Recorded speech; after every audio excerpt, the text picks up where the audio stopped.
Bienvenue sur Africa 24 dans cette nouvelle édition du 12-15. Au sommaire de l'actualité, l'interdiction des manifestations anti-Mugabe est désormais légale au Zimbabwe. Après plusieurs semaines de grève pour demander le départ du chef de l'État, la Haute Cour a confirmé mardi la validité de l'interdiction de toute manifestation de rue contre le président Robert Mugabe. Clôture du conclave du rassemblement de l'opposition ce mardi en République démocratique du Congo. La plateforme a demandé à la population de rejeter les conclusions du dialogue politique national organisé à Kinshasa et appelle à manifester le 19 octobre. Les défis de l'industrie cinématographique sont nombreux au Cameroun. En dépit des efforts des acteurs de ce secteur, le 7e art camerounais est peu compétitif, faute de moyens, mais aussi de manque de professionnalisation. Les Zimbabwéens expriment leur colère contre le président Robert Mugabe au pouvoir depuis 1980. Le mouvement de contestation agite le pays depuis quelques mois sur fond de profonde crise économique. Le chef de l'État a néanmoins eu l'appui de la Haute Cour qui a validé l'interdiction des manifestations à son encontre. Les explications à Damira Benjabala Jean-Pierre. La Haute Cour du Zimbabwe a tranché. Elle a validé l'interdiction de toute manifestation de rue contre le président Robert Mugabe. Mais les opposants ne comptent pas en rester là et ont décidé de saisir la Cour suprême. En Afrique, on peut quand même le déplorer, c'est qu'il y a une certaine porosité, un jeu d'intérêt, voire une collusion entre les cours juridictionnelles et les régimes en place. Donc en ce sens, cette décision, on peut le déplorer, mais ça ne nous étonne guère.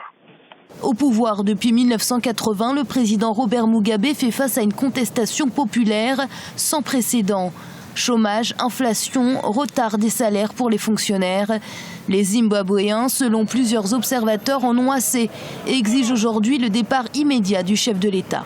Là où la situation commence à être plus ou moins difficile pour le président, c'est que on voit de plus en plus une grande partie des vétérans de la guerre d'indépendance qui était le socle sur lequel il s'adossait pour réprimer quasiment toute tentative d'expression démocratique, qu'il a lâché il y a quelques semaines. Il y en a plein qui commencent à appeler pour sa démission. Donc je pense que les mouvements vont continuer, mais la réaction du président, elle aussi, je pense que comme c'est un habitué de fait, il est à craindre qu'il continue aussi dans la répression. La crise économique au Zimbabwe est telle que depuis 2009, le pays ne dispose plus de monnaie nationale.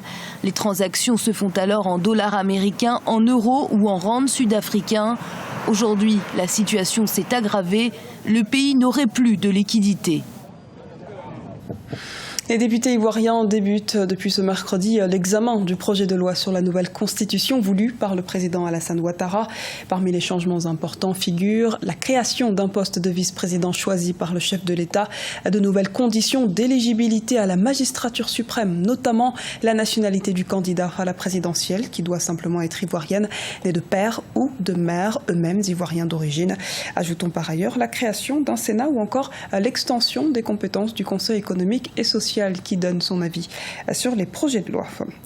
Clôture officielle des travaux du conclave du rassemblement de l'opposition en République démocratique du Congo ce mardi. Les membres de cette plateforme ont examiné les questions relatives à l'organisation d'un véritable dialogue inclusif, au processus électoral crédible et transparent et à l'exercice du pouvoir après la fin du mandat du président actuel Joseph Kabila. On fait le point tout de suite dans ce reportage de Jacques Mboka, notre correspondant en République démocratique du Congo. Fin ce mardi 4 octobre à Kinshasa du conclave de rassemblement des forces politiques et sociales acquises au changement. Sous la direction d'Étienne Tshisekedi, son président, il en est sorti plusieurs résolutions qui dans l'ensemble s'opposent au consensus qui se dégage au dialogue en cours, qui se tient sous la facilitation d'Edem Kodjo. Pour le rassemblement des forces politiques et sociales acquises au changement, à partir du 20 décembre 2016, M. Joseph Kabila ne pourra plus engager la République démocratique du Congo tant à l'intérieur qu'à l'extérieur du pays. Tout en rejetant le dialogue qui se tient en RD Congo, le rassemblement soutient la convocation du dialogue conformément à la résolution 2277 des Nations Unies. Pour le rassemblement, les 10 dialogues mettront en face d'une part les délégués au dialogue actuel et le rassemblement de l'opposition. Le rapprochement est possible si tout le monde se décide à respecter la Constitution, c'est-à-dire le 19 décembre, Joseph Kabila fait la passation de pouvoir démocratique avec son successeur, ou à défaut que le président de la République actuel puisse déposer sa démission. Le défi qui est le nôtre et nos amis de la mouvance présidentielle qui sont aujourd'hui en train de travailler au camp Tchatchi, nous avons l'obligation le plus rapidement possible de nous retrouver pour confronter nos idées, nos projets en ce qui concerne la République démocratique du Congo. Ce conclave va aboutir à donner l'espoir à tous les Congolais, c'est de gauche et c'est de droite, à l'avenir, à tous nos partenaires, que l'avenir du Congo est certain. Et nous allons y arriver sans Kabila. Plusieurs composantes du rassemblement de l'opposition ont assisté à la clôture de ces conclaves qui s'est tenue, à en croire ses dirigeants, durant 2 semaines loin des caméras et du public. À la clôture de ces assises, la Conférence nationale épiscopale du Congo a délivré un message soulignant la nécessité d'un dialogue inclusif et sincère, seul gage d'un avenir serein pour la RD Congo. Le gouvernement congolais a parallèlement rappelé mardi que le chef de l'État congolais Joseph Kabila n'a pas les prérogatives de convoquer les scrutins en République démocratique du Congo. Seule la commission électorale peut fixer le calendrier électoral. Lors de sa visite de travail à Dar es Salaam en Tanzanie, le chef de l'État a déclaré vouloir des élections crédibles, qu'elles se tiennent avant décembre ou après. Réduction des dépenses publiques au Nigeria. La présidence a mis en vente 2 de ses 10 avions. Certains seront par ailleurs remis à l'armée de l'air. Cette opération entre dans le cadre d'une campagne d'éradication du gaspillage d'argent par les services de l'État. Elle est lancée dans un contexte où l'économie nigériane est entrée dans une phase de récession depuis fin août 2016. Fortement dépendante des exportations de pétrole, la deuxième économie du continent est durement touchée par la chute des cours mondiaux de l'or noir.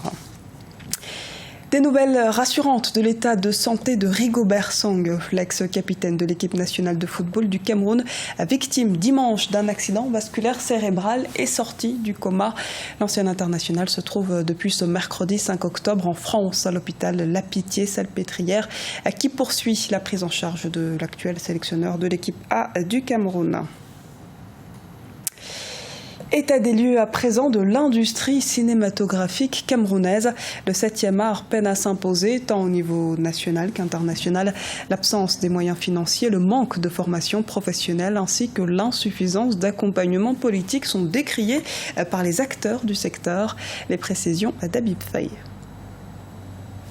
Le cinéma camerounais est en plein essor, mais cherche encore ses voies. Depuis plusieurs décennies, les mécènes ont démissionné des plateaux de tournage pour céder la place à un volontariat qui manque d'accompagnement. Aujourd'hui, le constat n'est pas encourageant. Une volonté politique de moins en moins présente et l'inexpérience des acteurs de ce secteur. On n'a pas un cinéma qui a dessiné une vision, un cinéma qui est soutenu. En fait, on est dans un état du non-existant du cinéma camerounais. Et il y a malheureusement beaucoup de volonté de la jeunesse, mais cette volonté s'estompe parce qu'il n'y a pas une véritable politique d'accompagnement.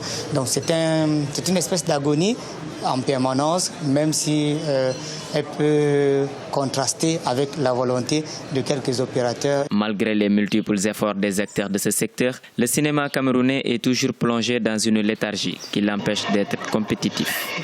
Le financement des projets est un véritable problème. L'autre problème, c'est le financement. C'est-à-dire que même ceux qui maîtrisent le cinéma, ceux qui ont la capacité de faire de bons projets, n'ont pas toujours les moyens adéquats pour mener à bien leurs projets. Donc, il y a beaucoup de projets qui sont dans les tiroirs, qui sont en attente, parce qu'il n'y a pas de moyens, parce que les entreprises ne financent pas, parce que le financement étatique n'est toujours pas ça. Les exemples du Nigeria, de la Côte d'Ivoire ou encore du Sénégal méritent une attention particulière pour le Cameroun. Avec 1500 à 1800 films produits chaque année, le Nigeria figure parmi les producteurs de fiction les plus prolifiques au monde. S'investir davantage dans les activités culturelles, notamment cinématographiques, devient alors un défi pour l'État camerounais. Ce journal a été réalisé par l'ensemble de la rédaction. Nous vous remercions pour votre fidélité. Retrouvez dans un instant une nouvelle édition de l'actualité sur Africa 24.